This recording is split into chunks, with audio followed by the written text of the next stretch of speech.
vous imagine. Barbara Carlotti, et bonsoir. Olivia Gesbert. Et bonsoir donc au public de la Maison de la Poésie. Ensemble, vous êtes très nombreux. Vous savez un peu comment ça va se passer ce soir. On va d'abord discuter d'un livre qui vient de paraître, le premier livre de Barbara Carlotti, que vous connaissez plutôt comme musicienne, interprète, et qui fait paraître aux éditions du Seuil L'art et la manière. Vous êtes sûrement là parce que vous avez envie de tout savoir de l'art et la manière, donc on va en parler aujourd'hui. Et puis on va aussi s'offrir la possibilité d'entendre Barbara nous lire des textes, des extraits de ce livre et chanter des chansons d'elle dans la continuité un peu de ce qu'elle a pu imaginer avec ce livre. 13 histoires autour de l'intime, du désir féminin, de la sexualité. C'est pas vraiment de la poésie, même s'il y en a dans ces histoires. Ce sont des récits, ce sont des voix, parfois blessées, parfois conquérantes, espiègles ou effrontées. Ces voix féminines que vous mettez en scène dans ces récits, Barbara Carlotti. Qu'est-ce qui nous attire? Quel chant, quel récit? 13 sirènes. Et pour vous, Barbara Carlotti, en tout cas, un premier livre. Vous l'avez écrit comment? Comme un chant choral, ces 13 récits. Oui, je voulais d'abord que ce soit un chant choral. Je voulais que ce soit plusieurs femmes qui s'expriment autour de l'intime et qui puissent raconter des moments peut-être épiphaniques ou inauguraux, ou en tout cas des aventures qui leur ont permis de repenser leur relation aux autres différemment, leur relation aux hommes en général, c'est plutôt ça. Et se poser des questions sur leur façon de voir, sentir, ressentir des sentiments, toucher les autres, ne pas les toucher, ne pas arriver à les toucher, ou voilà. Et on a 13 points de vue féminins dans ce livre, et une chute, une conclusion dont on parlera à la fin évidemment. Est-ce qu'il y a l'art et la manière? Au fond, l'art, ce serait quoi? Ce serait l'amour, s'attacher, aimer, le désir, l'art et la manière, ou plutôt les manières pour vous, Barbara Carlotti? Alors, il y a forcément des manières de faire, mais pour moi, l'art et la manière, c'était aussi une formule. C'était aussi inclure que dans nos relations aux autres, on est aussi sans doute influencé par l'art. Il y a beaucoup de chansons, de littérature qui viennent se mêler des histoires de chacune des héroïnes, en fait. Et donc, pour moi, c'était aussi une manière de résumer ça, c'est-à-dire que l'art était aussi un peu au centre. Il était conjoint, en fait, à notre pensée et à notre façon de penser nos relations aux autres. Mais ces relations, au fond, il n'y a pas un savoir-faire particulier. Ce que vous racontez, ce que vous développez à travers ces histoires, ce que vous montrez, c'est qu'il n'y a pas une manière de le faire, une manière de s'attacher, d'être attiré, de faire l'amour, d'avoir du sexe, parce qu'il n'y a pas toujours de sentiments dedans. Il y a beaucoup de manières. De toute façon, il y a autant d'individus, je pense, que de manières. On ne peut jamais résumer. Je ne pense pas qu'on puisse réduire.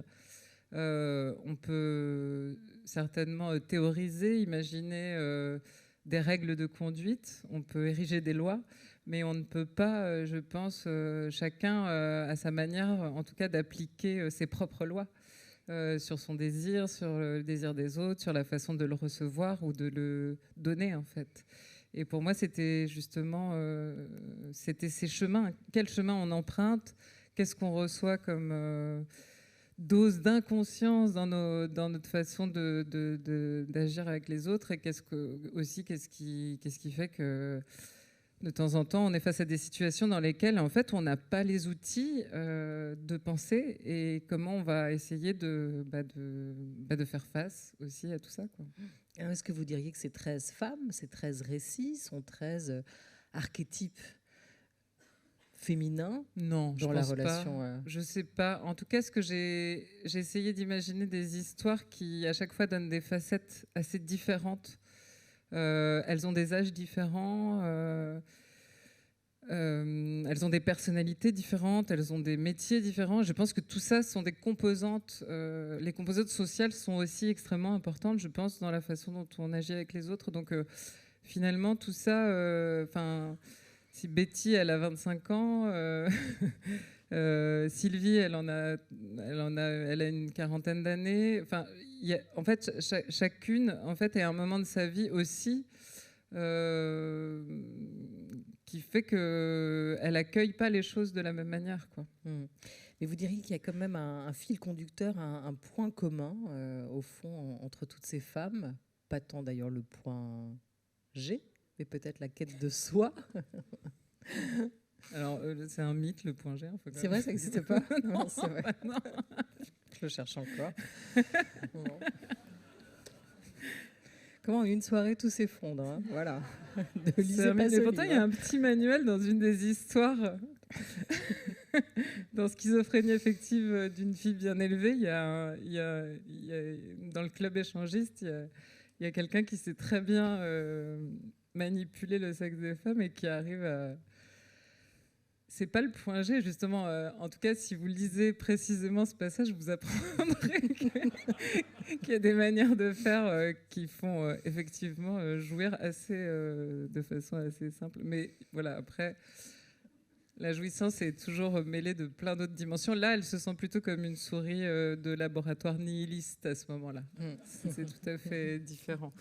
C'est une expérience en soi, mais qui lui montre que son corps fonctionne, mais en même temps, dans lequel elle n'éprouve pas grand-chose de satisfaisant.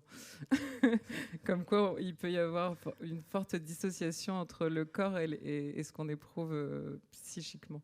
On peut se sortir de cette situation si on va au bout de la question. Est-ce que le point commun entre toutes, c'est quand même une forme de liberté ou de quête de soi, vous diriez ? Alors oui, en tout cas, je pense que ce qui meut toutes ces femmes, c'est une quête de liberté. Et je pense que c'est ça le centre, effectivement, le cœur du livre, c'est ça, c'est comment se sentir libre avec les autres. Point. C'est ouvert, il y a plein de situations dans lesquelles elles vont expérimenter et parfois se sentir extrêmement libres et parfois pas du tout. Alors beaucoup vont pas forcément vers la facilité dans vos histoires. C'est le cas de Rosa. Dans Mercure au clair de lune, c'est le titre d'un des récits, qui vit, elle, une passion amoureuse avec un homme marié qui s'appelle Monsieur X, qui est journaliste, qui est écrivain. Elle ne veut pas le nommer, c'est respectueux. Mais voilà, peut-être que la difficulté, c'est au fond aussi ça, c'est cette recherche de l'impossible. Et peut-être que c'est inhérent à l'amour. C'est ce que nous laisse en tout cas supposer la définition qu'en donne Lacan et qu'elle reprend dans ce livre. L'amour, qu'est-ce que c'est ? Donner ce que l'on n'a pas à quelqu'un qui n'en veut pas. Oui, c'est Lacan. Mais ça, c'est son psychanalyste qui lui met ça dans la tête. Parce que je pense qu'il n'arrive pas à vraiment lui faire entendre raison sur cette relation. Non, en fait... Avec des phrases comme ça, c'est pas évident d'entendre raison. Non, moi, je l'ai retourné un certain nombre de fois. En tout cas, je pense qu'il y a effectivement qu'on poursuit des idéaux. On poursuit des idéaux amoureux très forts. Qui sont justement mus, en tout cas à travers le livre, il y a vraiment toujours ça, c'est-à-dire il y a toujours, ils sont mus par certaines chansons, par ce qu'on nous raconte en fait de l'amour, et en fait c'est jamais simple de pouvoir avancer vers cet idéal. On est toujours confronté à nos propres désirs et aux désirs de l'autre, en fait, qui parfois se retrouvent pas. Parfois se retrouvent, mais en fait, ils se retrouvent pas forcément dans la bonne configuration. Et tout ça fait un jeu complètement impossible et délirant à démêler. Mais en fait, peut-être que c'est aussi ça l'enjeu, en fait, de l'amour lui-même, c'est-à-dire d'arriver justement à trouver des chemins de traverse qui nous permettent de vivre une forme d'utopie à un moment donné avec quelqu'un, quoi. Est-ce qu'il y a des fantasmes inassouvis pour vous dans l'écriture de ce livre ? Est-ce que vous les avez, ceux que vous aviez envie d'imaginer ? Je vous vois venir. Absolument pas. Vous pensez à Hélène ? je m'arrête là. Non, il y a, par exemple, il y a une histoire qui s'appelle Prière Gangbang, et qui est en fait une femme extrêmement religieuse qui... je vais la lire tout à l'heure, comme ça vous pourrez vraiment en profiter. de son fantasme. Et elle se sent très seule, forcément, puisqu'elle est très religieuse. Et en tout cas, dans sa sexualité, voilà. Et donc, elle implore, en fait, une forme d'extase physique, je pense, à Dieu, quoi. Elle a vraiment besoin, en fait, je pense qu'à un moment donné, sa solitude... Et donc, forcément, j'ai été assez loin dans l'idée que son amour pour le Seigneur, pour tous les saints de la Bible, pouvait aussi se matérialiser quelque part chez elle, en pensée, bien sûr. Uniquement. Mais en fait, c'est aussi de dire qu'il y a l'expression... Enfin, on peut... il y a l'expression des fantasmes, bien sûr, mais les fantasmes, c'est pas forcément la réalité. Et en fait, on peut aussi être... la liberté, c'est aussi de pouvoir se permettre d'exprimer ses fantasmes. C'est pas forcément nécessaire de les réaliser. C'est juste que, en tout cas, dans la sexualité, il y a beaucoup d'imaginaire qui vient se mêler et qui peut nourrir en fait nos désirs. Mais on n'est pas obligé d'aller au bout, quoi. Mais c'est un bon matériau pour l'écriture, du coup. Après, voilà. Après, c'est aussi un plaisir d'écriture d'aller, de prendre une prière et de la transformer en extase mystique. Mais pas uniquement mystique. Quoique, je pense que l'extase sexuelle, en tout cas quand on regarde beaucoup de tableaux de la Renaissance, ou j'étais à Rome il n'y a pas si longtemps, et je suis près de la Villa Médicis, il y a une toute petite église dont je ne me rappelle plus le nom, mais il y a vraiment une statue où je pense que c'est aussi ça qui m'a inspirée. Il y a aussi des visions comme ça qu'on a, on se dit c'est pas possible en fait, elle n'est pas du tout en train de recevoir le Seigneur, elle fait autre chose. C'est sûr qu'elle fait autre chose. Vous avez rougi parfois en écrivant certains de ces récits, certaines de ces nouvelles, parce que le langage peut être assez cru. En tout cas, moi, vous appelez un chat un chat. Alors, je pense que ça me vient plutôt d'une idée de la vérité. En fait, j'ai besoin de dire les choses. J'ai pas besoin d'habits. En fait, je crois que les habits, je les ai mis. Je pense que j'ai habillé parfois certaines histoires de poésie. Vous citiez Mercure au clair de lune, où là vraiment j'ai même cité Verlaine. Il y en a d'autres où je cite Baudelaire, etc. Des poètes que j'adore et qui vraiment dans la poésie vraiment. Mais en fait, il y a aussi le contrepoint de ça, c'est que il y a aussi une crudité de ce qui nous arrive dans la vie, et que pour moi, il y a vraiment une recherche de la vérité quand je raconte des histoires. J'ai besoin de nommer les choses telles qu'elles sont, parfois dans leur actualité, dans leur quotidienneté aussi, quoi. Vraiment. C'est aussi parfois comme on s'exprime aujourd'hui aussi sur les choses. Puis ça dépend des personnages. En fait, ça dépend aussi beaucoup des personnages. Et puis, je suis aussi beaucoup, je pense, quand même influencée par un certain nombre de lectures. Et moi, j'ai beaucoup de plaisir à lire, par exemple, F. Babbitt ou Cookie Muller ou Bukowski. Toute une littérature américaine qui va droit dans les choses, quoi. Qui fait pas de détour et qui aime la brutalité d'une certaine manière des choses, parce que justement c'est là où ça leur permet de trouver une forme de poésie, quoi. Donc en fait il y a aussi, pour moi c'est des contrepoints littéraires là purement, c'est s'amuser avec le langage d'écrire, donc c'est bien d'aller partout, quoi. Et je pense que peut-être que c'était aussi ça, oui, il faut appeler un chat, mais ça je l'ai dit dans une de mes chansons qui s'appelle Phénomène composite. C'est bien aussi d'appeler un chat, je crois, pour vraiment être face aux choses. Aussi, c'est une histoire d'émotion, la littérature, et il y a vraiment ce truc, on peut être saisi aussi par des langages très crus. Et c'était un peu ça le but aussi, je pense. Brutaliser les mots. Ouais, je sais pas si c'est brutaliser les mots, parce qu'il y a des mots bruts, puis il y en a d'autres qui ne le sont pas, mais en fait, on s'amuse à passer par des chemins très différents. Et le plus beau mot que vous ayez écrit dans tous ces récits, celui qui sonne le mieux à votre oreille, puisqu'on parle de... C'est impossible corps, à dire, j'écris beaucoup trop de mots pour en choisir un. Il y a 200 pages. Elle. Non, ça, je ne saurais pas du tout le dire. Non. Non, par moment, il y a des petits passages que je peux vous lire un tout petit passage si vous voulez que j'aime bien. Dites-moi où j'ouvre où. C'était dans La musique ne doit jamais s'arrêter. Voilà.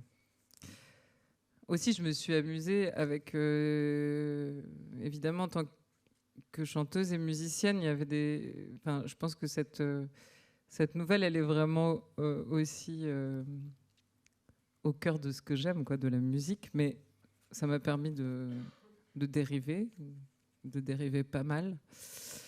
C'est vraiment à la fin.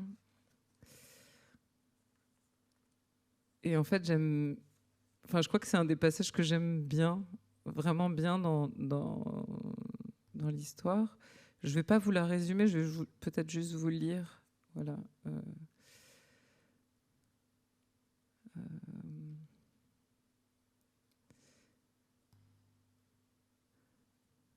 Donc ils écoutent Gainsbourg. Je vous dis juste ça. Après, le reste, vous le découvrirez dans le livre.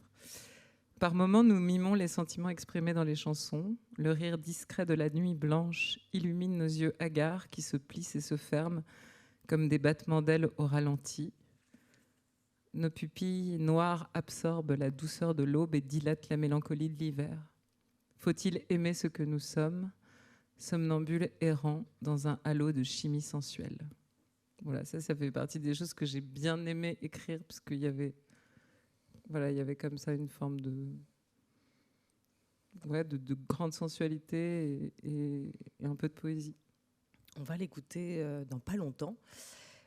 Schizophrénie affective d'une fille bien élevée. Qu'est-ce que cette histoire nous raconte, cette histoire de Claire, cette idée aussi qui la traverse, qu'on peut toujours sauver l'autre et peut-être se sauver soi-même. En tout cas, cette idée, cet espoir qu'on peut se sauver soi-même en sauvant l'autre. Oui, c'est ça, c'est vraiment... je pense Claire tombe sur quelqu'un de pas très fréquentable, en tout cas qui a des choses vraiment... Il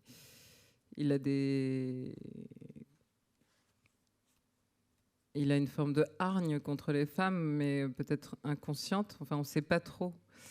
Elle le découvre au fur et à mesure. Elle découvre une forme d'agressivité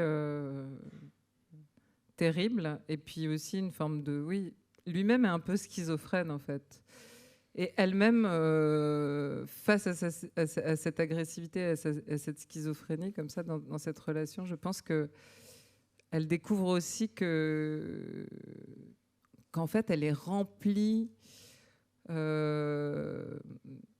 sans doute d'injonctions, de choses inconscientes qu'elle a reçues, d'une façon de se soumettre en fait à l'autre, contre laquelle elle n'arrive pas à lutter, ou en tout cas de laquelle elle ne peut pas s'émanciper. Et en fait, cette histoire est comme une révélation. Et en fait, quand elle essaye, à la fois, elle essaye de s'en sortir, et elle voudrait sortir l'autre aussi de ces schémas, en fait. Voilà, d'une lutte comme ça entre les deux. Et en fait, il faut pas raconter la fin, on va pas divulgacher. Mais en tout cas, c'est ce jeu qui en fait ressurgir beaucoup d'inconscience dans notre façon dans nos rencontres en fait aussi. Ouais.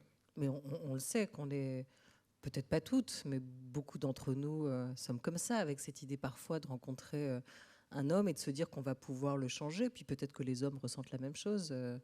Je ne sais pas ce soir, mais cette idée qu'on peut changer l'autre, cette idée qu'on peut être un peu l'infirmière, celle ou celui qui répare. Alors dans cette histoire, il y a une demande quand même très explicite de l'homme qui se ressent comme un démon. C'est les plus dangereux en même temps. Qui cite Hubert Selby Junior et qui même s'appuie sur ce roman pour presque à la fois la menacer, la mettre en garde et lui dire sauve-moi. Donc en fait, c'est une histoire assez complexe. Je ne sais pas comment la résumer ça, mais en tout cas, je pense que chez chacun, en tout cas chez les êtres humains en général, il y a une volonté de sauver l'autre. Ouais. Ouais. Enfin, en tout cas, ça fait partie de notre humanité, j'espère. J'étais la victime programmée à qui le bourreau offrait un défi d'émancipation. Le sauver, lui, c'était me sauver moi-même et donner une chance à ce qui était mort en moi depuis longtemps, la confiance, accueillir le mal dans mon ventre, m'unir à lui, c'était m'accorder une opportunité de salut, réparer ce qu'on m'avait fait, ce qui se pratiquait partout et chaque jour, la violence faite aux femmes. J'avais entre les mains le destin de l'assassin sanguinaire, un Harry White en début de carrière. Je voulais me prouver que j'étais capable de freiner sa chute. C'est une justicière, en réalité. Ouais, elle voudrait. Je pense elle prend conscience que en fait, elle veut réparer quelque chose chez elle et aussi d'une forme d'injustice, peut-être qui est qui est systémique en fait. Donc, je pense que il y a des moments où ça nous arrive de penser qu'on est capable de ça. Et parfois, il y a des gens qui sont capables de ça. Enfin, je suis convaincue qu'en ayant vu le film de Laura Poitras sur Nan Goldin, je pense qu'on peut réparer parfois des injustices. On peut en tout cas se battre et combattre. Mais là, en l'occurrence, dans l'intimité, je pense que c'est plus difficile. Et je pense qu'elle se heurte aussi à elle-même, en fait, dans cette histoire. Et puis, il y a des figures comme celle de Betty, qui est une amoureuse d'un antiquaire, jaloux. Elle est l'héroïne du récit autodafé. Et pendant qu'on en parle, peut-être on peut proposer à Pierre Leroux de nous rejoindre. Il sera à la guitare dans quelques instants avec vous pour cette lecture musicale qui va suivre. Alors Betty, elle accepte aussi, elle, un certain nombre de choses, parce qu'il y a tout ce qui nous attire et il y a ce qu'on choisit et parfois ce que l'on subit aussi malgré soi. Et c'est ce qu'on voit dans vos personnages. Là, elle le dit, on se disputait souvent, ça faisait partie de notre relation, je le mettais hors de lui et du coup, je le provoquais. J'éprouvais un certain plaisir à être frappée quand je n'étais pas en total accord avec lui. Je voulais qu'on aille au fond des choses et qu'il me fasse mal. Bon, rien à ajouter. Je commente. C'est son histoire, mais Betty, elle a 25 ans. Je pense que justement, Betty, elle vit aussi sa jeunesse avec toute la ferveur et l'énergie de sa jeunesse. Et je pense que la confrontation dans le cas de Betty, ça fait partie aussi de son âge. C'est-à-dire qu'elle n'a pas de recul, en fait, sur les choses. Aucun recul, quoi. Et l'amour fait mal parfois. Et l'amour fait mal parfois aussi. Et les relations aux autres font parfois mal, ouais, bien sûr. Alors là, vous allez devoir vous lever. Ou parfois, on ne sait pas se protéger. On ne sait pas se protéger. Regagner où on n'a pas envie de. Où on n'a pas envie. Boire un coup, regagner le micro. Et on va commencer par une lecture de Schizophrénie affective d'une fille bien élevée. Ce récit, celui de Claire dont on vous parlait à l'instant. Et puis la suite, on va la découvrir. Je vais seulement lire le début. J'ai fait un peu des coupes pour aller vite, mais c'est juste pour vous donner envie de lire la suite.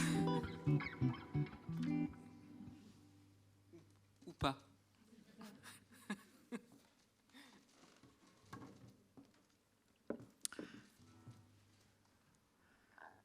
La première fois que j'ai fait l'amour avec Lou, j'ai su, à la seconde où il me retournait pour me prendre par derrière, que quelque chose n'allait pas. Dans la baise, il y a l'art et la manière, les bonnes manières et les mauvais coups. La relation sexuelle dans ces gouffres charnels est un langage secret qui dévoile le fond de nos êtres. Sans doute est-ce pour cela que j'aime tant baiser. J'ai en moi cette curiosité insatiable. Les mots que je crois savoir manipuler un peu me laissent souvent frustrée. Ils ne me donnent pas tout à fait les clés de mon existence. À cette époque, je cherchais la profondeur, une sincérité naïve au cœur, et je cherche encore aujourd'hui à savoir ce qui anime la chair des hommes. Ce premier soir, donc, j'avais proposé à Lou de dormir dans mon lit, en tout bien, tout honneur, parce qu'il était tard. Nous avions beaucoup bu en parlant de cinéma. Il n'y avait plus de métro, je ne voulais pas le mettre dans l'embarras. Bien sûr, il me plaisait. Après la fermeture du bar où nous nous étions rencontrés, je l'avais invité pour un dernier verre. Nous nous étions couchés côte à côte, pensifs. Et ce petit jeu n'avait pas manqué de glisser vers un baiser langoureux dans le silence de la nuit. nous nous amusions l'un et l'autre de la situation. On ne sait jamais comment les choses vont tourner.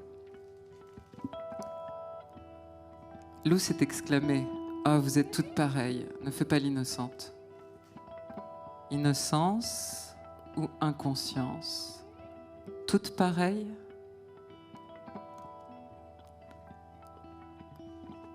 Lou m'a retourné pour me prendre. Je me suis dit qu'il ne pouvait pas me regarder en face. Et dans le même temps, j'ai eu l'intuition qu'il ne s'agissait pas de moi, mais de toutes les femmes. Une force obscure lui dictait sa conduite. Il rejetait mon visage et j'ai accepté d'être niée en partie. Mon corps était devenu un objet à manipuler et parce que j'avais déjà connu cela, j'ai pu jouer ce jeu.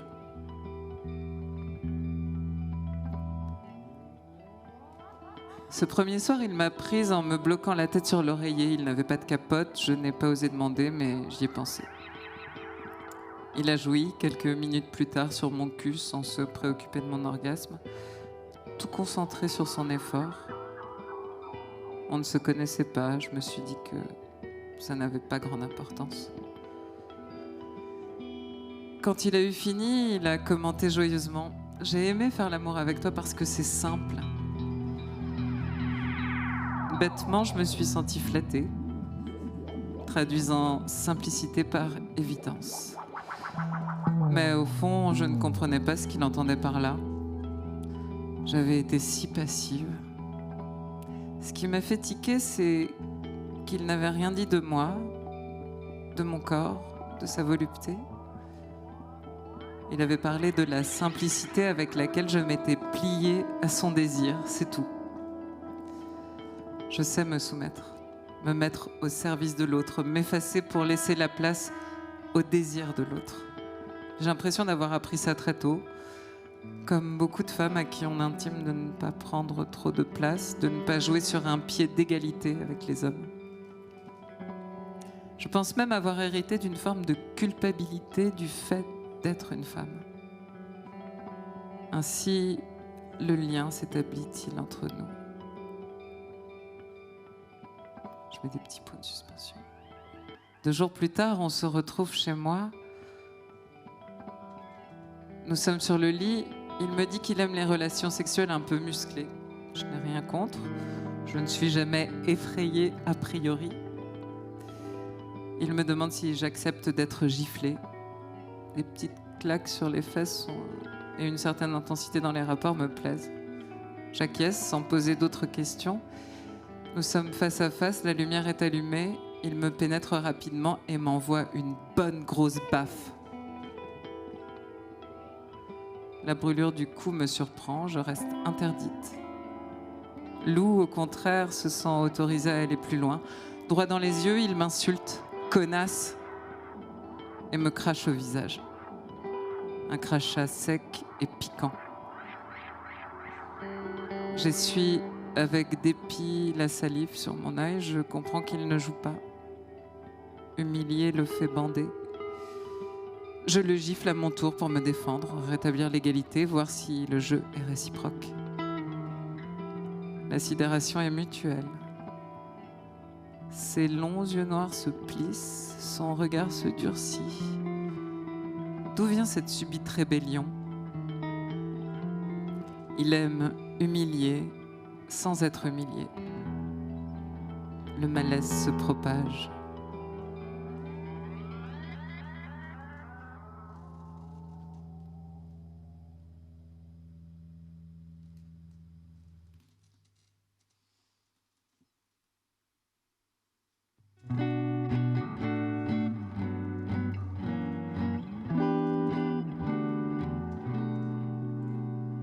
Des lunettes noires sur tes yeux bleus, sous ta perruque, d'autres cheveux, tu te caches, petite fille, sous tes fossiles couleurs-icils. Ouais, ouais, ouais, ouais, ouais, ouais, ouais, ouais.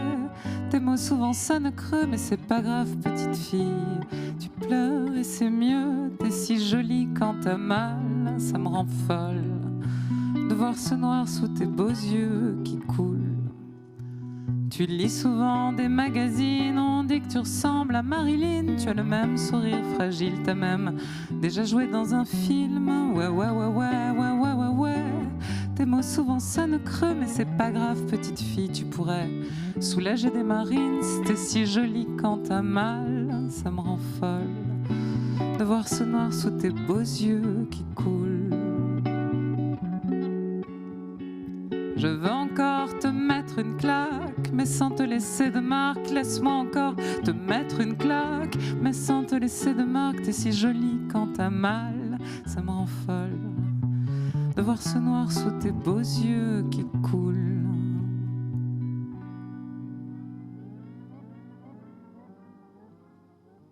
Ta démarche svelte et élastique toutes les nuits traverse la ville. Tout est précis, merveilleux, allonge le pas pour voir un peu. Tu sors au baron Régine, tu te brises souvent dans l'alcool, mais tu ne couches avec personne, ça laisse des traces indélébiles. T'es si jolie quand t'as mal, ça me rend folle de voir ce noir sous tes beaux yeux qui coulent.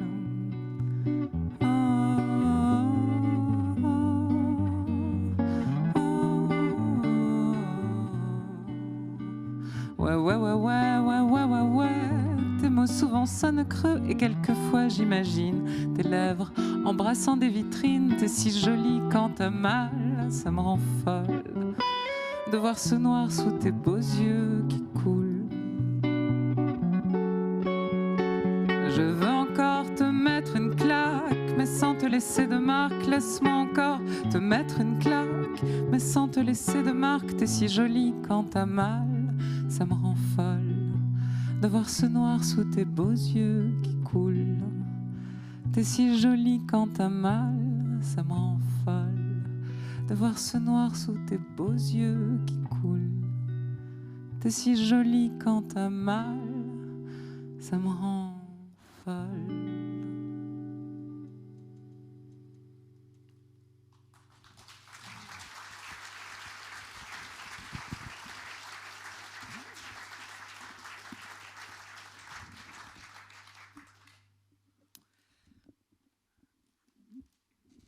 On quitte ce personnage et on va dans les gorges du Tarn.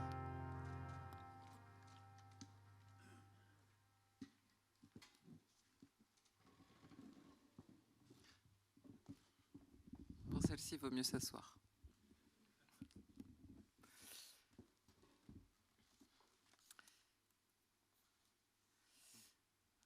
Femme cascade, Éléonore.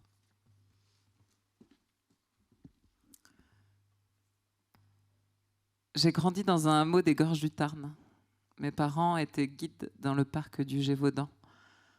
Nous observions les meutes de loups, nous vivions avec. Gamine, je passais aussi un temps infini à la rivière, mon terrain de jeu favori, un lieu d'exploration magique. Aujourd'hui, je n'aime rien tant que paresser près de l'eau, contempler les rochers immenses. Sont-ils tombés du ciel, météorites ou astres défunts? Comment les arbres ont-ils réussi à s'immiscer dans leurs infractuosités? Comment la nature arrive-t-elle à être si harmonieuse et si brutale? Les galets blancs, les rocs recouverts de mousse, la fougère qui enveloppe de sa dentelle les racines serpentines des ormes, les ormes qui étendent leurs doigts noueux vers les graviers multicolores pour boire l'eau du torrent, le torrent qui glisse de vasque en ruisseau. Je connais un endroit fabuleux, mais je ne donnerai jamais son nom. J'aurais trop peur d'y être dérangée par les humains. C'est un coin de rivière caché, loin des habitations. On doit marcher 2 heures vers les cimes pour y accéder. Ceux qui s'y aventurent pensent à une piste tracée par les sangliers ou les renards. On l'appelle chemin de désir. L'étroite artère de gravier jaune file parmi les pins et se resserre au milieu des buissons touffus. De gros cailloux surgissent et vous barrent la voie. Il ne faut pas craindre de dégager quelques ronces, de se griffer les jambes, de trébucher dans les éboulis pour se frayer une route incertaine vers le paradis en mangeant quelques murs au passage. Le chemin, tout à coup, se tord, s'incline et fond en zigzag entre les myrtes et les lentisques. Un raccourci abrupt dans lequel il faut s'accrocher aux branches pour ne pas patiner sur le sol meuble s'insinue jusqu'à la cascade. Là, une source de diamants se brise éternellement contre les galets. J'y suis seule au monde. Et j'aime dévaler la pente en cadence et en dansant, cabri virevoltant vers l'onde.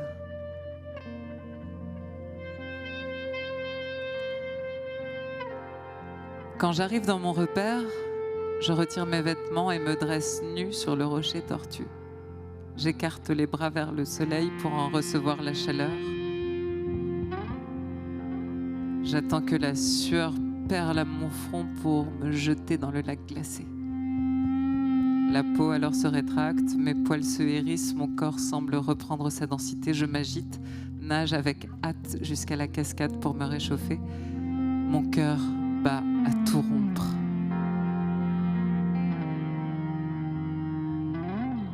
J'aime me faire tabasser par les chutes d'eau qui s'abattent du haut de la falaise. Je me faufile comme une anguille entre les jets, passe et repasse dessous, et l'eau martèle mes épaules, mes fesses, mes cuisses. Je m'étire, me cabre, me plie et me déplie, je roule et pirouette en apesanteur, accompagnant le tumulte des flots, puis délacé, fouetté de fraîcheur, je nage jusqu'au bord et montre faire rôtir mes membres sur la grosse pierre brûlante. Sur le ventre, bras et jambes écartés enlaçant le rocher, la chaleur irradie et gagne mon cœur.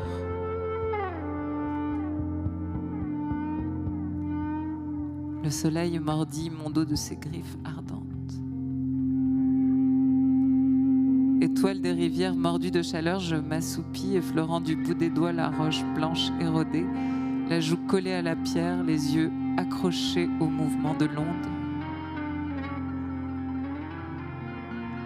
J'aime étreindre l'épiderme du basalte.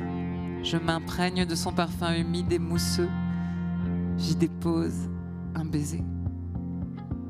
J'honore la stèle, goûtant avec ma langue la texture douce et rigide, puis me retourne sur le dos, ouvrant mes jambes au bleu du ciel. La brise chaude de l'après-midi effleure mon duvet. Mon corps se cambre, mes narines happent l'odeur des pins. L'air transporte les fragrances des arbres. L'esprit du vent parle un langage tactile, s'attardant sur mes courbes ondulantes, guidant mes mains vers la fourrure au creux de mes cuisses. Et là, l'animal se réveille, humecte ses babines et bave.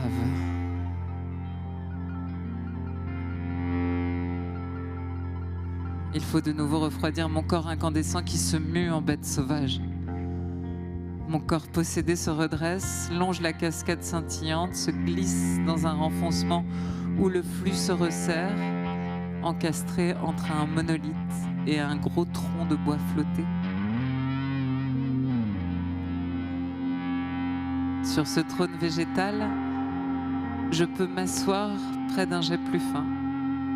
En tailleur sur mon siège éclaboussé, les plantes des pieds jointes, genoux pliés et cuisses ouvertes, mon sexe se donne à l'écume du fleuve. 1000 éclats d'eau pure arrosent la bouche rose du chien-loup affamé qui frémit et grogne. Mes doigts caressent le museau fumant de la bête pour la calmer, mais elle redouble d'énergie et se tord comme si elle tentait de sortir de moi. Elle rugit et bondit dans le lac.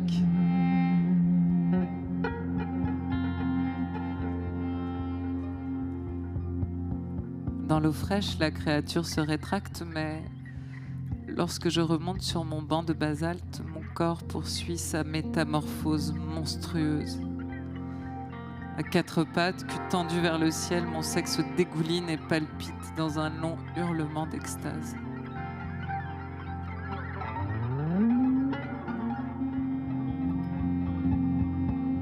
Dans un long hurlement d'extase, un geyser jaillit. La fontaine de jouissance emporte avec elle le paysage. Et cette crue fantastique entraîne dans son mouvement tremble, chêne, hêtre, pin et châtaignier. Leurs bras feuillus et leurs mains d'épines s'engouffrent dans la cascade, absorbant les flancs de la montagne et avalant la vallée.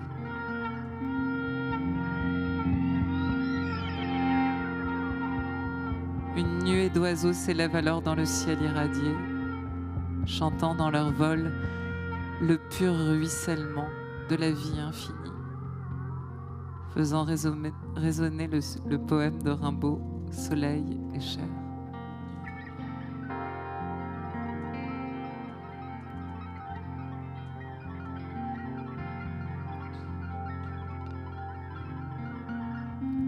Je suis louve et cascade, fondue dans le roc et les racines. Le corps de la vague m'emporte vers le cosmos. Je suis la femme cascade, la femme sauvage.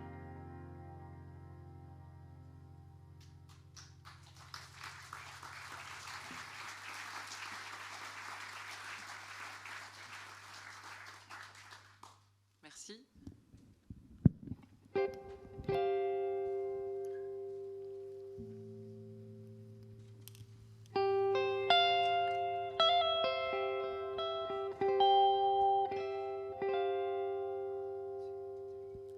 Ce qui m'intéresse est assez spécifique, les rythmes saccadés, les poses géométriques, les courbes, les déhanchés, extase et apogée, les grandes envolées.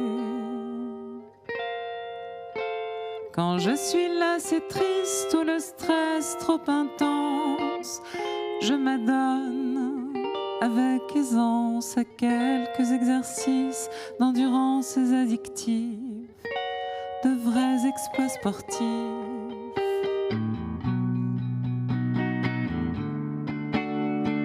Les grands sauts, la conquête, ce qui jaillit s'élève.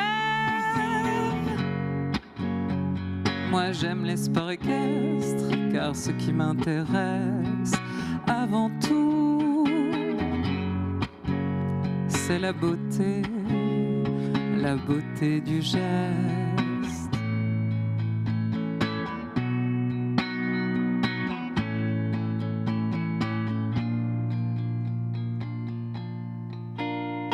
Ce qui m'intéresse est assez spécifique, ce qui bande les muscles, les gestes répétitifs et parfois ce qui blesse, la cravache et le reste. Ce que j'aime avant tout, c'est la beauté du geste, passion secrète, insatiable ardeur, les formes, les courbes, les creux, les larmes, les gestes pieux, les cris, les fouets, les pieux. C'est assez religieux.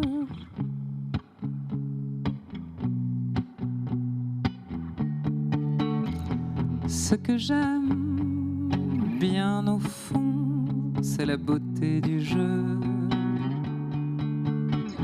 C'est pour moi ce qu'il y a de mieux, la beauté du jeu. Quand je suis seule et calme, je m'adonne avec une extrême sagesse à la beauté du geste.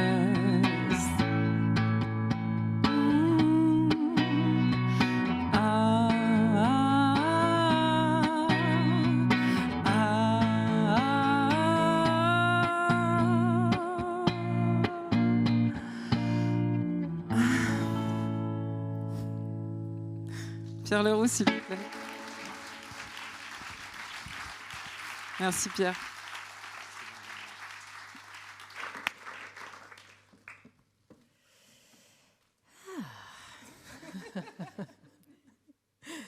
Bon, la beauté du jeu, J-E-U, J-E-U, J-E-U, hein, il y a du jeu.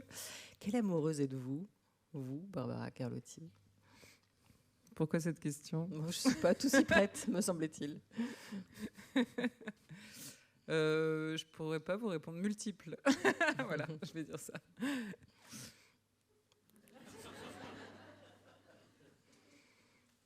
Passionné. Allez.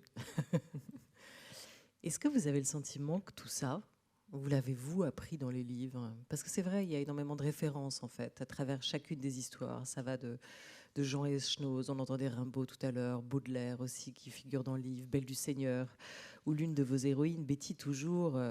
raconte d'ailleurs, ça me donne de la matière pour créer des attentes. Solal a des idées très arrêtées sur la manière de vivre l'amour.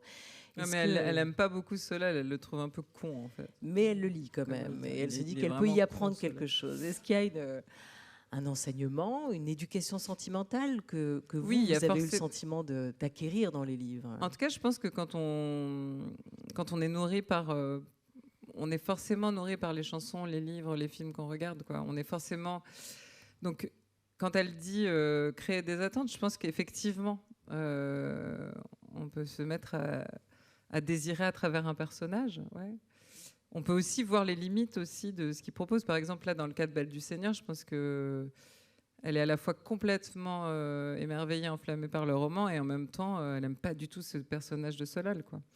Donc justement, ça lui permet, je pense que ça lui passer par la littérature lui permet de comprendre beaucoup plus que ce qu'elle a expérimenté dans sa vie. Donc oui, il y a vraiment...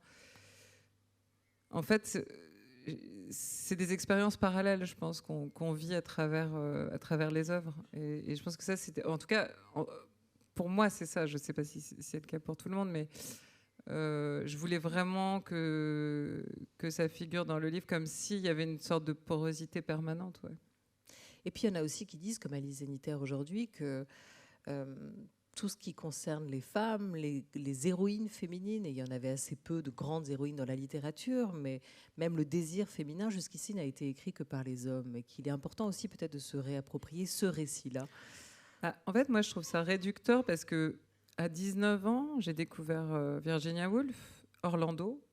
Et pour moi, ça a été une telle révolution. Je pense qu'avant, je n'avais pas forcément beaucoup lu. J'avais lu beaucoup de poésie. Mais en tout cas, simplement, je pense, un livre peut changer vraiment la vie. Et Orlando, pour moi, c'était vraiment... Justement parce que je pense que ça dénonce aussi un système patriarcal très fort. Enfin, c'est ce qu'elle fait. Et d'ailleurs, c'est marrant parce que j'ai relu récemment Une chambre à soi. Je le relis de temps en temps, comme une sorte de mantra, quoi. C'est pas mal d'avoir un petit mantra comme ça. Et en fait, je me suis rendu compte qu'elle exprime exactement, théoriquement, ce qu'elle met en œuvre dans Orlando, elle l'exprime dans Une chambre à soi. Exactement la même chose. C'est exactement le même sujet. Elle parle... Orlando part de Shakespeare, enfin vraiment de la période shakespearienne. Elle le rencontre vaguement. On ne sait pas si c'est lui, mais oui, je pense qu'elle le voit écrire en fait, quand elle est un homme à l'époque. Enfin, Orlando est un homme au départ, et puis il va à la faveur d'une sieste après une rébellion en Turquie où il est ambassadeur. Il va se métamorphoser en femme. Il fait une sieste d'une semaine à peu près. Donc ça prend une semaine si vous voulez changer de sexe. Et selon Virginia Woolf. Non, mais en fait, ce qui est très amusant dans Orlando, c'est que c'est aussi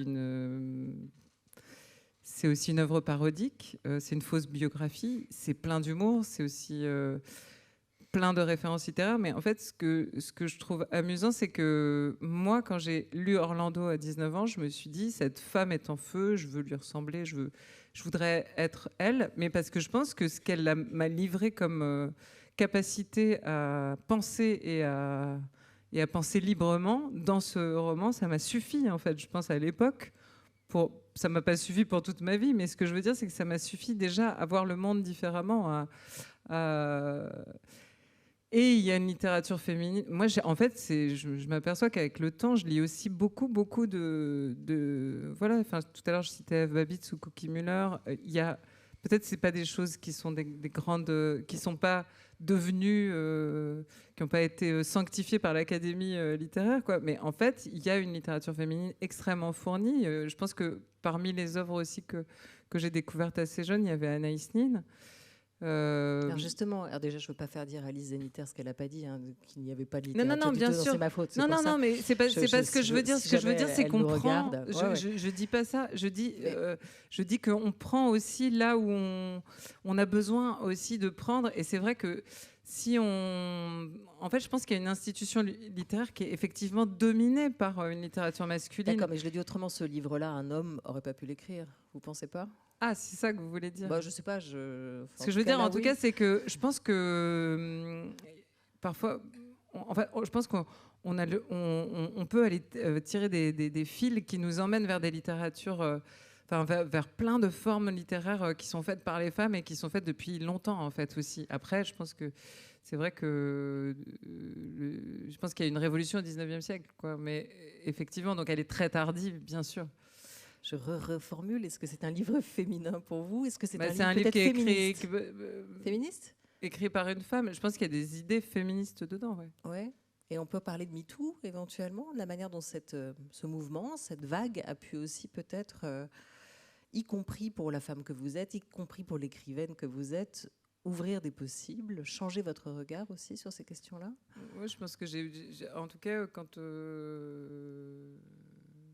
quand je me suis décidée à écrire ce livre, c'était aussi parce qu'il y avait toutes ces questions qui étaient posées par le mouvement MeToo et que j'avais besoin de considérer d'une certaine manière et écrire, ça m'a permis, je pense, d'explorer ces questions aussi à ma manière, en fait.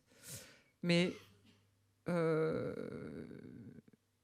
pense que le débat de MeToo a permis des interrogations essentielles et majeures qui ont déjà été d'ailleurs posées dans les années 60-70 par d'autres mouvements, par des mouvements féministes, ou qui étaient posées d'ailleurs peut-être même au 19e siècle par d'autres mouvements, des suffragettes et tout ça. Enfin, il y a une grande histoire en fait où il y a des mouvements comme ça et pour moi c'était important de m'accrocher.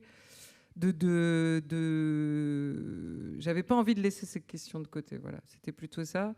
J'avais envie de voir comment aussi, parce que c'est d'une complexité folle, même si bien sûr il y a forcément un système contre lequel on peut se battre, mais en tout cas la complexité c'est l'intime. Je pense que chacun n'a pas les mêmes armes pour répondre à ces questions, n'a pas les mêmes armes intellectuelles, n'a pas les mêmes expériences de vie. Et donc, pour moi, c'était ça, c'était naviguer dans le récit pour me permettre de voir jusqu'où chacun, en fait, avec ses spécificités, arrive à se poser ces questions-là. En tout cas, pour moi, c'était essentiel, effectivement, de me dire il faut penser la sexualité, il faut penser les rapports. Voilà, hommes-femmes, mais aussi plus généralement, je pense, les rapports de domination, parce que les rapports hommes-femmes ne sont pas toujours des rapports de domination, en fait. Donc, c'était un grand... Voilà, c'était une exploration. En tout cas, je pense que oui, c'est MeToo qui m'a... Pardon, je fais énormément de digressions, mais j'ai un esprit d'escalier. Mais c'est intéressant aussi la forme, au final, qu'a pris ce livre et la manière dont vous l'avez écrit, le ton et le style qu'il peut avoir, parce que tout en ayant ces idées en tête, post-MeToo, ces idées féministes, ça n'est pas un tract, ça n'est pas un livre manifeste, c'est pas non plus un livre érotique, et pourtant, quand vous lisiez tout à l'heure Femme cascade, c'est extrêmement sensuel. Il y a de l'érotisme, mais en fait... il y a du plaisir à vous entendre. Il y a du désir et du plaisir. En fait, l'idée, c'était aussi... Vous me disiez, je ne veux pas exciter avec ce livre. C'est l'anti-Anaïs Nin. Oui, en fait, non, c'est parce que quand on s'était parlé sur France Culture, il y avait aussi quelque chose de... pour moi, c'était important de dire que mon intention en écrivant ce livre, avant d'explorer justement toutes les circonvolutions... en fait, c'était aussi exprimer le désir des femmes. Je pense de l'exprimer d'une voix de femme, ça c'est sûr. Mais aussi, c'était dire que la sexualité faisait partie intégrante de la vie comme n'importe quelle autre dimension. Et donc, vivre, c'est aussi... vivre, c'est se mouvoir, c'est parler, c'est penser, c'est je sais pas, travailler, apprendre, manger, danser, mais c'est aussi les caresses, c'est aussi les baisers, c'est aussi faire l'amour, en fait. Ou c'est aussi juste baiser, si c'est pas... Enfin voilà, la sexualité est pour moi au même niveau, et j'ai pas envie de la mettre dans un... Ce qui me gênait dans l'histoire d'Anaïs Nin, c'est que elle, on lui a commandé, en fait, elle a vécu de ça. On lui a commandé des nouvelles. Bon, elle avait un mari très riche, mais au départ, mais en fait, elle a vécu quand même. Je pense que c'était une volonté pour elle d'exprimer, d'être une femme qui parle de sexualité, mais c'était aussi beaucoup des livres qui étaient commandés pour exciter des hommes. Et moi, en fait, c'est pas la question. Elle n'est pas là au centre du livre. Au centre du livre, en plus, il y a des histoires dans lesquelles il se passe pas de... Enfin, voilà, Non, puis il y en a où ça se passe. Il y en a où ça se passe mal, il y en a où ça se passe bien, il y en a où c'est des fantasmes. Et puis parfois, il n'y a pas de mal à se faire du bien en vous lisant, c'est pas grave non plus. Non, mais voilà, en fait, l'idée, c'est que c'est le désir sous toutes ses... non plus. Oui, l'idée, c'est que c'est le désir sous toutes ses formes, mais qu'en même temps, il ne faut pas y mettre une sorte de, je sais pas, de halo, on va être tout émoustillé. Non, en fait, ça dépend des histoires, quoi. Parfois oui, et parfois vous allez... Voilà. Non, quoi. Mais c'est ça aussi la sexualité, c'est comme la vie, en fait. Tout n'est pas entouré d'un halo de mystère et de magie. De fumée comme on a depuis tout à l'heure. Et de fumée. On va terminer avec juste Destruction en beauté, qui est le dernier chapitre du livre, qui n'est pas le récit d'une d'entre elles, qui n'a pas son prénom, mais qui raconte une rêve mythique. Oui, mais en fait, ça reprend des histoires de 3 personnages du livre, en fait. Il y a Sylvie, Virginie et Delphine qui sont déjà, en fait, dans les histoires précédentes. Virginie Woolf. Virginie Woolf. Je suis rajoutée à elle, pardon. Virginie Woolf. Et alors là, c'est un chant de libération. Pourquoi avoir terminé avec ce récit-là ? Ça, pour moi, c'était hyper important de clôturer toutes ces histoires avec celle-là. C'est 3 adolescentes qui décident, qui imaginent une performance, comment dire, c'est vraiment de la musique industrielle, mais avec des slogans, une sorte de performance, dans une rave comme ça. En fait, elle monte un groupe, mais pour une unique soirée. Et il y en a une qui joue du clavier, il y en a une qui joue de la guitare, il y en a une qui joue une forme de batterie spéciale, puisqu'en fait, elle éclate des ordinateurs sur scène. Et c'est comme ça qu'elle fait la rythmique, et qui sont posés sur comment ça s'appelle, une machine à laver qui tourne, en fait, et qui donne une forme de rythmique. Et en fait, voilà, c'est sa batterie. En fait, elle a inventé une batterie. C'est un peu une installation de Nam June Paik, mais un peu, voilà. Et en fait, voilà, et chacune, je pense, a dans l'idée de montrer une forme de révolte, de rébellion très forte. Et elles font des cut-up avec à la fois des phrases de Rimbaud, des slogans féministes, etc. Et je pense qu'elles sont dans un acte d'émancipation, mais qui passe justement par une performance artistique. L'amour est à réinventer, femme et idée. C'est Puis il y a l'idée de rupture aussi. Oui, il y a une idée de rupture. Elles sont en rupture, je pense, mais comme beaucoup d'adolescents qui sont en rupture, qui peuvent être en rupture avec leur famille, avec leur milieu, avec le lycée, ou avec ce qui leur arrive, quoi, avec aussi leur corps qui se transforme de façon presque monstrueuse. Et elle raconte tout ça après cette aventure, ce concert unique, cette rave party particulière à une journaliste qui vient leur demander des années après ce récit. Et ça se termine ainsi. Leur performance unique m'avait donné une confiance extraordinaire, la possibilité de clamer haut et fort ce qu'on pense, écrire, chanter, hurler, procéder du même mouvement. Cet enthousiasme, je le garderai pour toujours dans mon cœur. Barbara Carlotti, dernière lecture. Et puis dernière chanson, si vous le voulez bien. J'avais juste envie de vous demander, le temps que vous fassiez le chemin avec votre micro peut-être, est-ce que écrire ce livre, ça vous a changé, vous ? Est-ce que vous n'êtes Ah plus oui, tout à fait la même? forcément. Ouais. Bah, je pense que forcément, en tout cas, ça m'a contraint à rester derrière un ordinateur pendant extrêmement longtemps. Ça a été extrêmement désagréable. Non, en tout cas, oui, ça m'a permis, moi, je pense, de formuler des choses que je n'avais pas formulées, sans doute de penser des choses que je n'avais pas pensées. Et de retrouver une forme de confiance? Je sais pas, j'étais très fébrile à la sortie du livre. Vraiment, j'ai l'impression que c'était l'effet inverse, c'est-à-dire j'ai l'impression d'être beaucoup plus fragile que quand je fais un album, mais aussi parce que j'ai pas l'habitude et que c'est un monde que je connais pas, et surtout que j'ai tellement de livres chez moi et j'ai une telle vénération aussi pour ce que je lis que je me sentais vraiment toute petite surtout.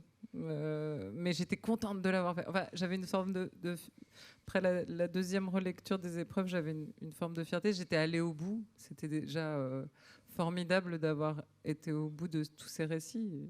Pour moi, j'avais réussi à faire ça. Je pense que, en fait, c'est comme si j'avais dit à la jeune femme de 19 ans qui s'était tellement enthousiasmée sur Virginia Woolf, bah, je vais un peu dans cette direction, et j'étais contente, quoi. Enfin, il y avait un truc vraiment presque d'adolescente qui est fière d'elle, quoi.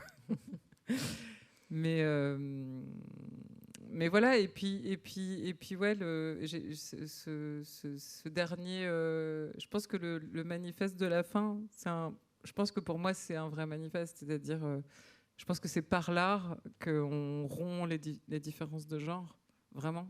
Enfin, en tout cas, c'est un espace dans lequel on peut effacer beaucoup de ce qui sépare, en fait. Et justement, en fait, je pense que la liberté aussi, c'est en créant qu'on arrive à se l'octroyer. Donc, pour ça, j'étais contente de l'avoir mis en scène dans une histoire où je me suis beaucoup amusée avec ces trois jeunes femmes, quoi. Elles sont assez drôles. Pierre, la guitare est prête? La guitare est prête. Voyons voir.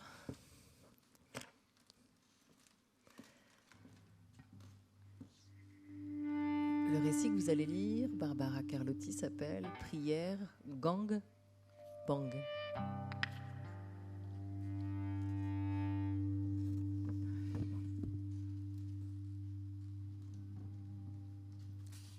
Je devrais me mettre à genoux pour le faire, mais c'est une prière. Je vais rester debout, droit devant vous.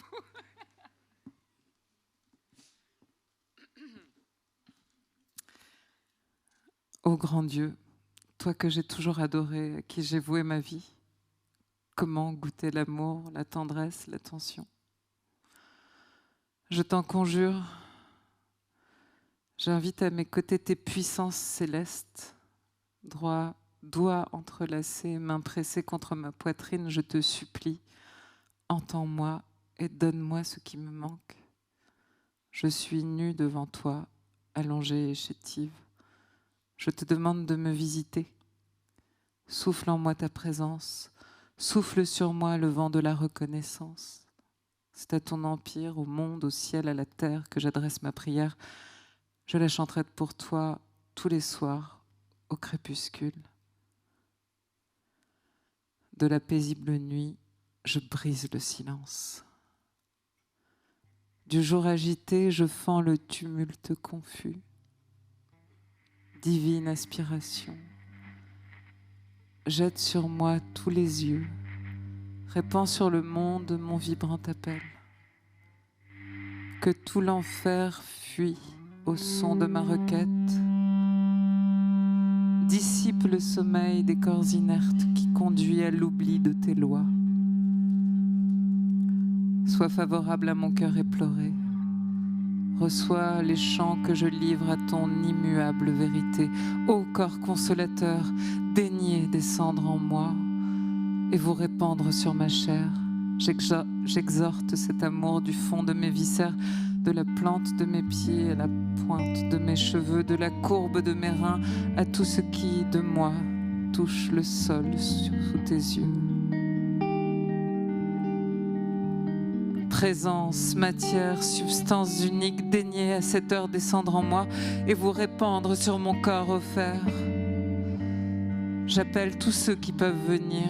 Je veux sentir sur moi et en moi leur désir. Je les prendrai tout entier dans ma bouche. Je recevrai leur chair dans ma chair. Je leur donnerai mon être entier qu'ils forment autour de moi. Un cercle fantastique. Je les abriterai.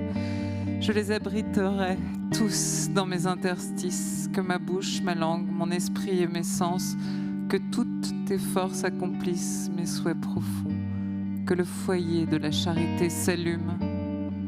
Que l'ardeur embrase tous mes frères, exaucé corps consolateur qui régnait sur le monde, mon vœu d'amour est perdu. Et dans ces derniers mots, ô Seigneur, vois mes bras, mes cuisses ouverts, dévolus à ta vénération. Pieuse volonté durcie par tant de peine, je caresse mon ventre, mon diadème. Je prends mes chevilles dans mes mains, je tremble, je m'étire et je me cambre. Je m'abandonne à la grâce du Créateur. J'étreins le maléfice de ma solitude pour l'extraire dans des tours de passe-passe extraordinaires. Je soupire et expulse cette sourde tristesse. Je passe un doigt pour ouvrir cette porte. Le trou béant de mon cœur qui se situe là, au milieu de mon sexe. Je convoque et invoque les forces invisibles. Oui, tous les Saint-Esprits aimants de la Bible, qu'ils viennent tous sur moi, tous qu'ils m'investissent, qu'ils me pénètrent tous en même temps, que j'en ai partout dans tous les orifices, qu'ils me recouvrent de toute leur moiteur, de sperme, de salive, un grand traité de bave joignant présent, futur et passé, un grand traité de bave et d'éternité.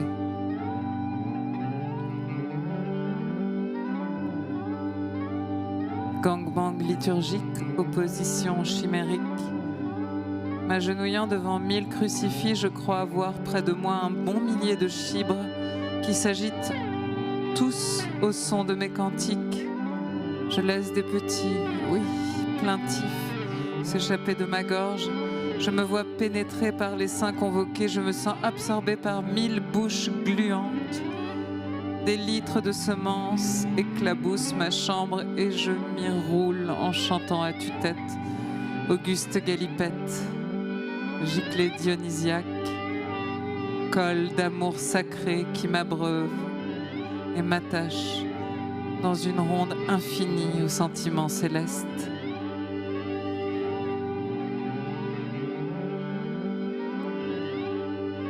Dieu est un pieu géant.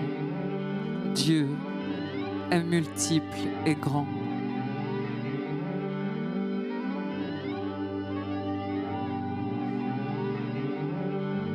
Je ne serai plus jamais seule maintenant et pour l'éternité. Amen.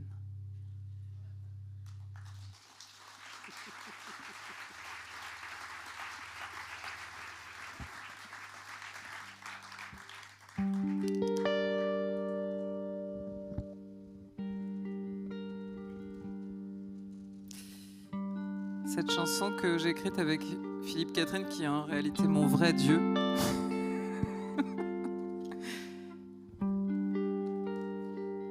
En guise de conclusion.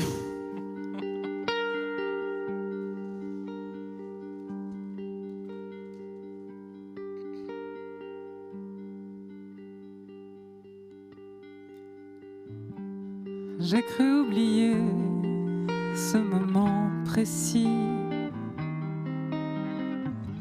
où mes doigts se posaient sur le piano. Je me souviens seulement... Attends. J'ai un chat dans la gorge. C'est Dieu qui se venge. Ça va. C'est bon, quoi.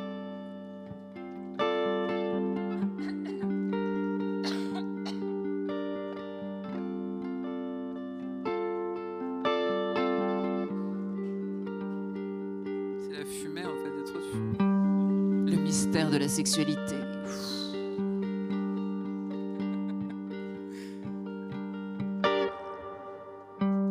J'ai cru oublier ce moment précis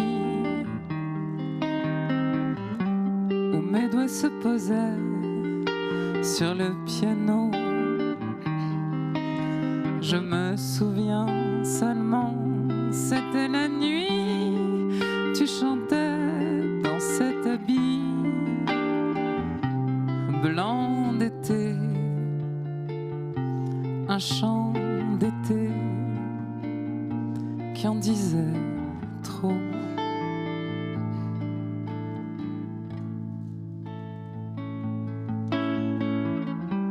J'ai cru oublier cet instant précis,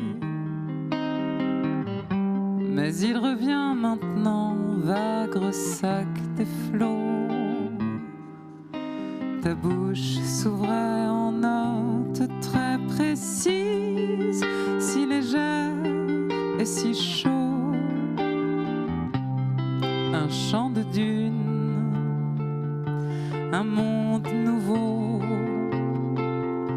Tu en sais trop. Mon Dieu, mon amour, cette mélodie me retournait le cerveau et j'écoutais au ralenti ta voix d'enfant sans les mots.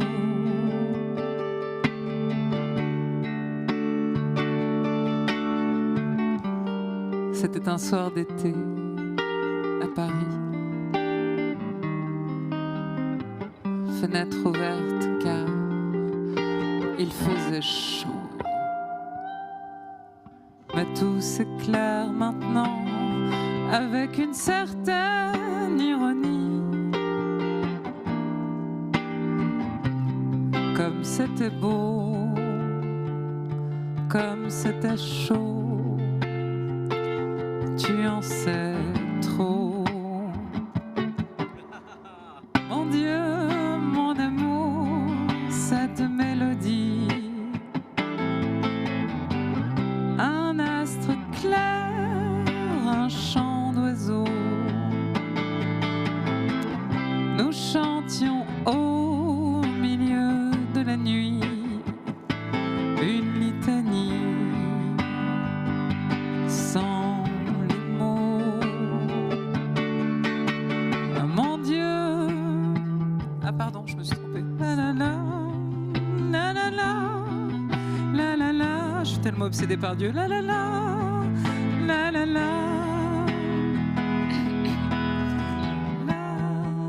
La la la, la la la, la la la, la la la, la la la, la la la. Aujourd'hui, je me demande si c'était écrit. Aujourd'hui encore, il fait chaud. Mais se peut-il seulement que l'on oublie ces jours où l'on existait trop? Comment peut-on exister trop? Exister trop. Mon Dieu, mon amour, cette mélodie, un astre clair, un chant d'oiseau. Nous chantions au milieu de la nuit une litanie sans les mots. Oh, mon Dieu, mon amour, cette mélodie, un astre clair, un chant d'oiseau.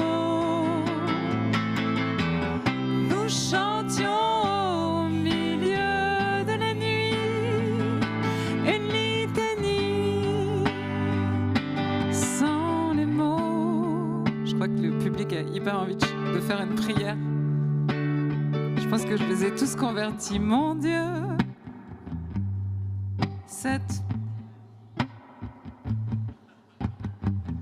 un astre clair, un chant d'oiseaux. Nous chantions au milieu de la nuit une litanie sans les mots. Mon amour,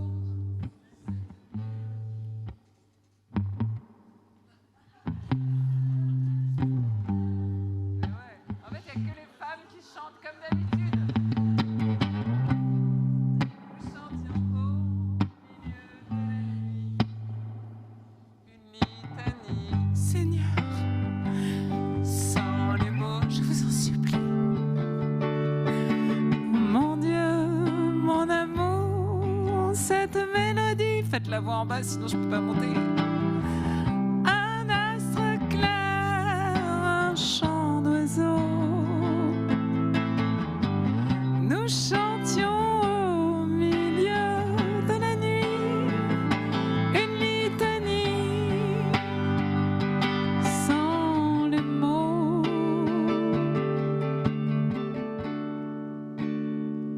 Merci pour lui. Pierre de Rousse.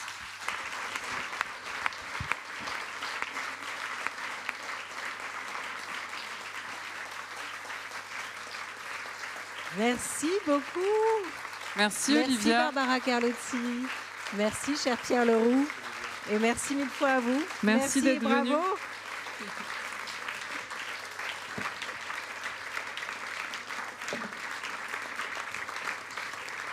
Ah, et le dessin est de Philippe Catherine, son Dieu, sur la couverture du livre L'art et la manière au seuil. Ouais. Philippe est toujours un peu avec moi.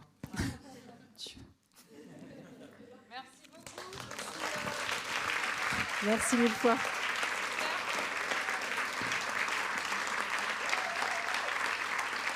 J'avais tellement le trac.